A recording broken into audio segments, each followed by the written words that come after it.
The call came in at 2:37 a.m., a whisper. Panicked. The words barely audible beneath the static of the dispatch line. He's just standing there, watching the cameras. He hasn't moved for 10 minutes. The voice trembled, breath hitching like whoever was on the other end was trying not to be heard. "What's your location?" the dispatcher asked. "Gas and Go, out on Route 16, please. He's not normal. I don't think he—" A sharp inhale. Silence. The dispatcher repeated the question, but there was no response. Just dead air. 2 officers were dispatched immediately. It was only a 10-minute drive to the isolated gas station, but when they arrived, the place was deserted. No sign of the clerk. No sign of the man. One of the officers, a veteran with 10 years on the force, stepped inside first. The automatic doors slid open with a whisper, revealing a store frozen in time. A cup of coffee sat on the counter, its steam still curling into the air. A headset lay discarded next to the register, the coiled wire stretched taut as if someone had left in a hurry. The younger officer checked the aisles, calling out for the attendant. No answer. Then the veteran spotted the security monitor behind the counter. The screen flickered, rolling static for a moment before resolving into grainy black and white footage. Camera 1, the parking lot, empty. Camera 2, the front entrance. A man stood just outside the doors, motionless, his head tilted back, staring up at the security camera. His face was obscured by the shadow of his hood. The officer frowned, rewound the footage. The man had been there for at least 20 minutes, standing completely still, his face locked toward the lens. Something about the way he stood made the veteran's stomach twist, the rigid posture, the unnatural stillness. It was like a mannequin had been placed there, only mannequins didn't breathe. Camera 3, the interior of the store, the counter, the clerk. The footage showed the employee, a young man in a red uniform, shifting nervously behind the counter, eyes darting toward the door. He raised the phone to his ear, the exact moment he had called 911. Then, the man outside the store moved, but not in the way a person should. He didn't step forward, didn't open the door. One frame he was outside, the next, inside. Right behind the clerk, the employee turned, his mouth opened in a scream that never came. Then, the screen cut to static. The officer's heart pounded in his chest. He rewound again, watched in horrified disbelief. It was impossible. No door had opened. No motion had occurred. 1 second the man was outside. The next, he was standing inside, inches from the employee's back. The younger officer, who had been checking the aisles, called out. His voice shook slightly. "Sarge, you need to see this." The veteran officer turned. There, just past the last row of shelves, was a single set of wet footprints. Leading into the storage room, the door was open. The lights inside flickered, and from the darkness beyond, something breathed. The breath from inside the storage room was shallow, ragged, the kind of sound an animal makes when it's cornered, or worse, when it's waiting. The veteran officer instinctively rested a hand on his holster as he stepped closer. The air smelled off, thick with something metallic. Blood? Rotten meat? It clung to the back of his throat, making him swallow hard. The younger officer followed, his flashlight cutting through the dimly lit room. The beam jittered slightly in his grip. "Hello?" the veteran called out, his voice firm but cautious. No response. The storage room was lined with shelves stocked with boxes of snacks, cleaning supplies, and spare cartons of cigarettes. Fluorescent lights flickered overhead, buzzing like a swarm of flies. At the far end of the room was the back door, the only other way out of the gas station. It was still bolted shut. "Where the hell is he?" the younger officer muttered. The footprints led deeper into the storage room, stopping just before a metal supply shelf. A few cardboard boxes had been knocked over, their contents spilled across the floor. The veteran officer hesitated, his pulse hammering against his ribs. Something about this felt all wrong. Then, a faint tap-tap-tap echoed from the ceiling. Both officers snapped their heads up. The ceiling panels were old, stained with years of water damage. The sound came again, soft, deliberate, like someone crawling, a single breath, a whisper, "Help me." The voice was so faint, so fragile, that for a moment the officers weren't even sure they'd heard it. The veteran's gaze snapped to the younger officer. His expression confirmed it. They both had. The veteran officer braced himself and reached for the supply shelf, pulling it away from the wall with a groan of metal. Behind it was an air vent. The grate was missing. And inside, a pair of eyes stared back at him, wide, bloodshot. The missing clerk was wedged inside the vent, his uniform streaked with something dark. His face twisted in sheer, abject terror. His lips trembled, trying to form words. The younger officer took a step forward. "Sir, we're gonna get you out." The clerk's eyes bulged. His mouth opened in a silent scream. Then something jerked him backward into the darkness. Fast, too fast. The air vent rattled violently, the sound of scraping metal and something wet shifting deep inside. Then, silence. The officers stood frozen, their bodies tense, their breath caught in their throats. Then the radio on the veteran officer's belt crackled to life. A voice. A whisper. Barely human. "He's not me." The storage room light flickered again. And then behind them from the open gas station, footsteps. Slow, deliberate. Coming from the front counter, the officers turned and saw the clerk standing there, perfectly still. His headset back on, his lips curled into a grin that stretched too wide. The clerk stood behind the counter, unmoving, his grin stretched so wide it looked painful. The headset he had abandoned earlier was now back on his head, the microphone resting against his cheek.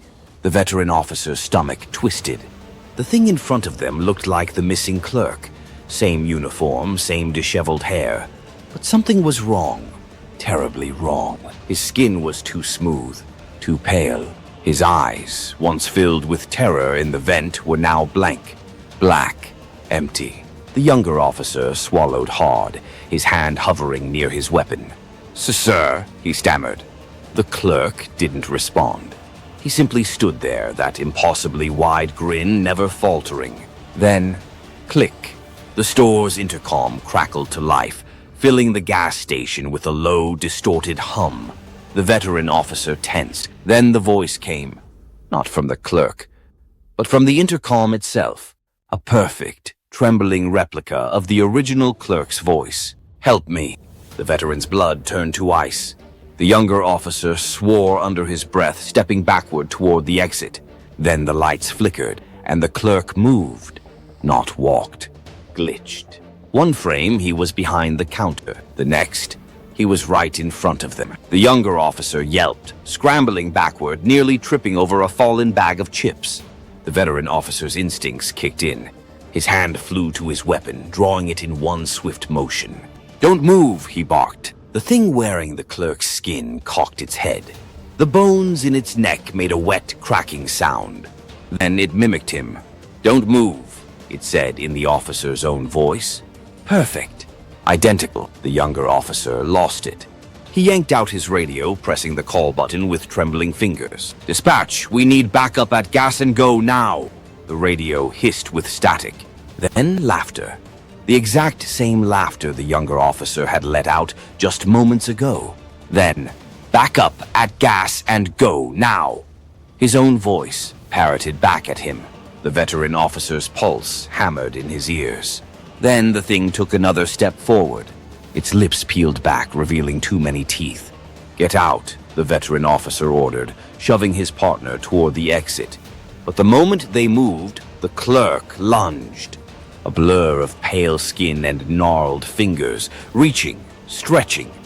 The veteran officer fired. The shot rang out, deafening in the small store. The thing jerked back, but it didn't fall. It didn't bleed. Instead, its skin rippled. Then, it grinned wider and lunged again. The officers bolted. They crashed through the gas station doors, sprinting into the cold night air. The younger officer gasped for breath, hands shaking violently. The veteran turned back toward the store. The glass windows were pitch black. No flickering lights, no security monitors, no clerk. Nothing. Just an empty gas station, as if no one had been there at all. Then, from inside the patrol car, their radio crackled again. "He's not me." And from the rearview mirror, a pair of wide black eyes stared back at them from the back seat. The veteran officer's breath hitched in his throat. The back seat. Someone or something was there. Its wide black eyes reflected dimly in the rearview mirror, hollow and empty, like two pits leading into nothingness. The grin was still there, too wide for a human mouth, stretching across the thing's face as if it were made of wax. The younger officer, still panting from the sprint, caught the look on his partner's face. "What?" The veteran didn't answer. He didn't need to. The younger officer turned his head, and his scream caught in his throat. The clerk was sitting right behind him. It hadn't opened the doors, hadn't made a sound. It had just appeared. The veteran officer reacted first, lunging for his gun, but before he could even lift it, the thing moved, a blur of unnatural motion. It reached forward, grasping the younger officer's shoulders with claw-like fingers, and pulled. The younger officer let out a strangled gasp as his body jerked backward, like an unseen force was yanking him through the seat. His legs thrashed wildly, his hands clawing at the dashboard, the steering wheel. Anything to anchor himself. The veteran officer didn't think. He acted. He grabbed his partner's arm, digging his fingers into his uniform, pulling as hard as he could. But something was stronger. The younger officer's face contorted in horror as his body sank, vanishing into the darkness of the back seat, as if being swallowed whole by an unseen abyss.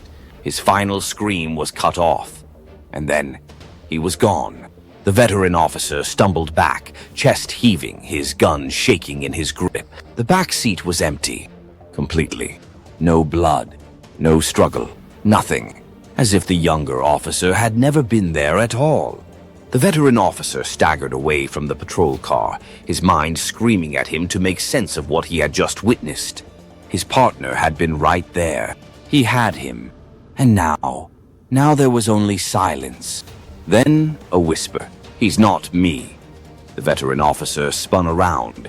The gas station was gone. Not just empty, gone. The entire building had vanished.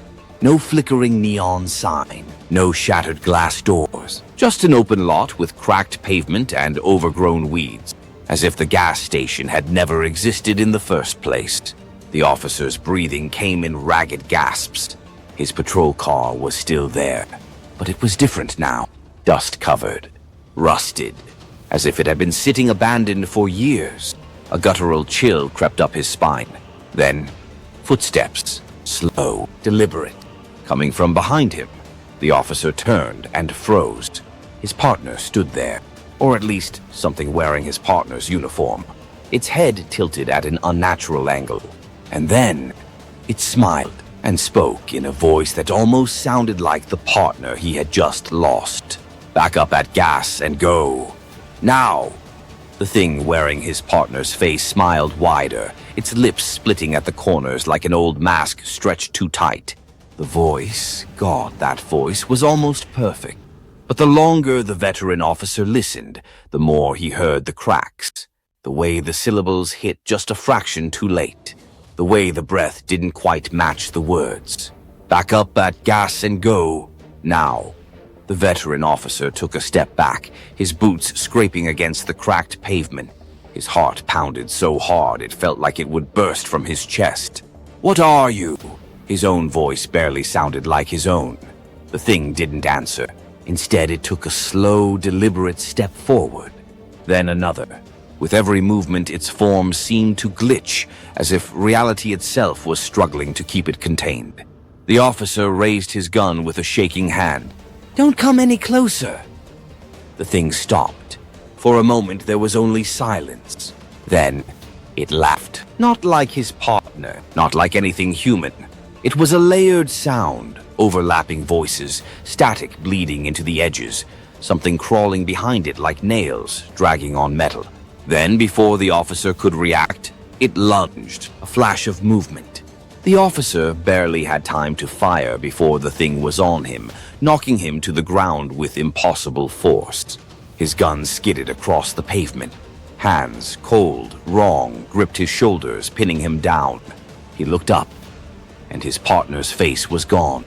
The thing above him no longer even pretended to be human. Its skin stretched and pulsed like something inside was wearing it, shifting beneath the surface. Its eyes were black pits swallowing all light. Its mouth yawned open, wider, wider, until the veteran officer could see the endless void behind its teeth. A gurgling, wet whisper dripped from its throat. "He's not me." Then, a deafening blast. The thing jerked, recoiling as a shotgun blast tore through its chest. The veteran officer gasped for air, rolling onto his side as the creature staggered back, writhing, its form flickering like a broken signal. Another blast. The officer turned his head. A gas station attendant stood a few feet away, an old pump-action shotgun still raised, barrel smoking. The veteran's eyes widened.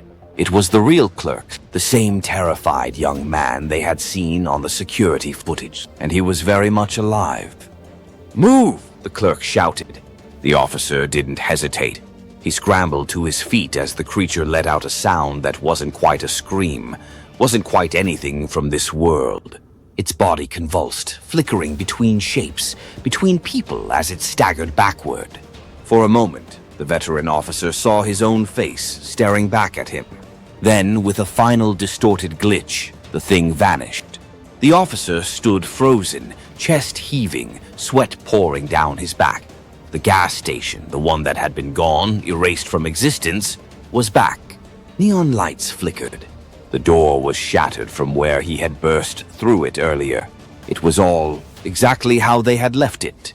Except now there was only one officer left, and the man they had come to save was standing there, shotgun still trembling in his grip.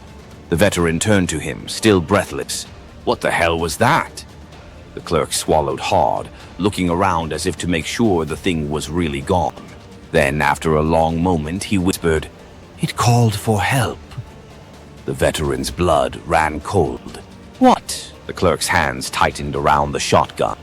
"It doesn't come here on its own." His voice shook. "It has to be invited." The officer felt his stomach twist. Who the hell would invite that thing? The clerk's face went pale. "You don't understand," he whispered. "It doesn't need a person to invite it in." His eyes flickered to the police radio still attached to the officer's belt. A sickening chill crawled up the officer's spine. The radio, the dispatch call, the whisper. "Help me." The call hadn't come from the gas station at all. It had come from somewhere else, and they had answered it. The veteran officer's breath came in short, sharp gasps. His hands trembled as the realization set in. The call, the whisper. "Help me." They had answered something that should have been left alone. The gas station clerk still gripped the shotgun like his life depended on it, eyes darting around the parking lot, waiting for the thing to reappear. But it didn't. Everything was still. Too still. The veteran officer reached for his radio with hesitant fingers. The static had died, the unnatural distortion gone. All that was left was an empty channel. The younger officer, his partner, his friend, was gone.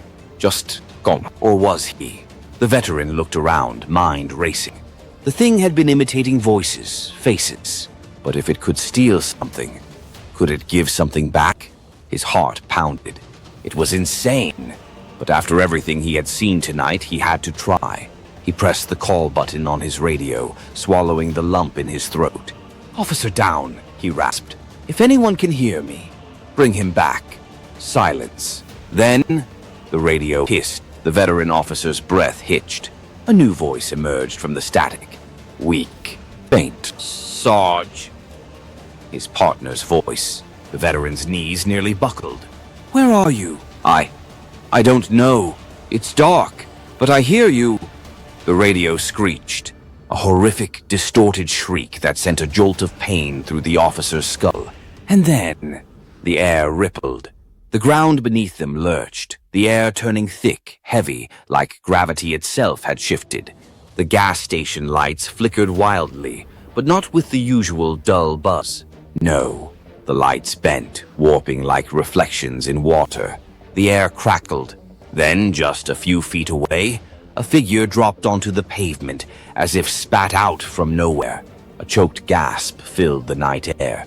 The veteran officer's heart stopped. His partner lay on the ground, coughing, gasping for breath, his uniform torn, his skin cold and clammy. But he was alive. The officer ran. He dropped to his knees, grabbing his partner's arm, gripping it so tight it must have hurt.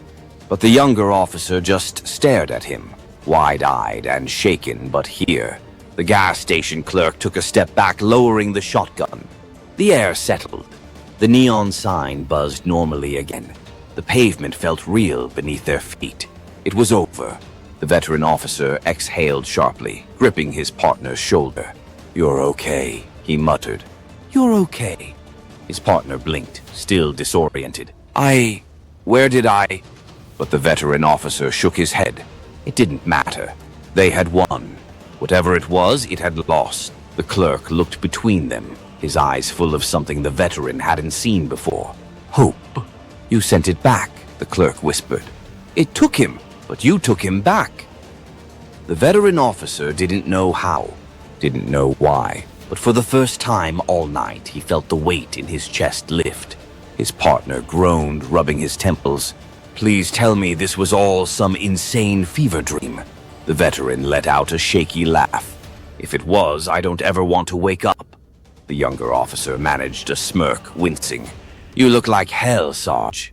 The veteran officer chuckled, shaking his head. "You should see yourself." For a moment, just a moment, everything felt normal. They helped each other to their feet. The gas station clerk let out a breath he had been holding for what felt like an eternity. And somewhere in the night, beyond the parking lot, beyond the edges of reality, something watched and left.